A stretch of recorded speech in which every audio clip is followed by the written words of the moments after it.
choka bangwan teme tala lot kami baya gorwar gagaje ka kwilwaga mide jaga ne ko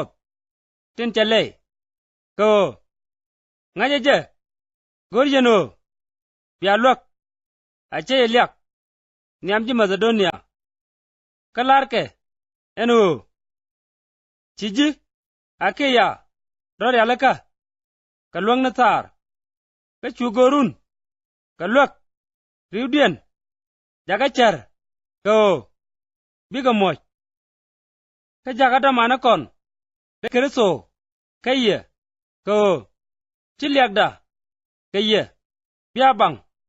de ka meme ka de yen ror yalaka tit ka min chalar ka kwidun kami chaben kona saji Macedonia kede go yejek akana ror yalaka ka baga puj amene yen ba ya puj ko baga chu puj ka ngab daga ye kaino daga je chare no bada mana kon lang ka wodien ka ye ganyam ko biga muj en chalar wor yalaka kaino dere je yalaka ala muj malar yen achimo akuk mame ajalode rama pide kwe bangere kwe ba karamo piet edit bangere dit ba barama dil moj chit gamin chechar achimo agatan loaj kiega kuk to noko ramin muy ketes loaj kete kut kalwango baya moj huzdial tungwan ko biate gamerong kamigore chiang ko de yen ganyak de lene dial tigo chit gamin chagor ijen mujene tichan ka chiang chung ne de tesin asal pek ka kut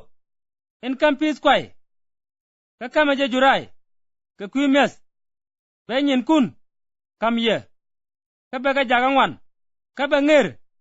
kianga chung ne kurep baye jagariang ka ngwane dial ka lar tere dun